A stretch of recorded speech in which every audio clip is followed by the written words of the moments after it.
Increasing demand and the constant threat of disease and pests mean Justin and his family's livelihood is dependent on his innovation and competitiveness in an ever-changing market.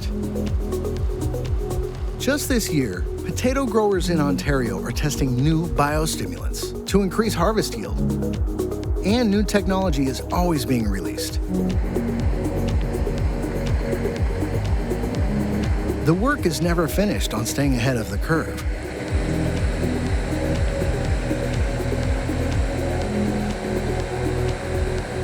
There's definitely a lot at stake when you're making these big financial decisions on whether or not you should be purchasing different equipment.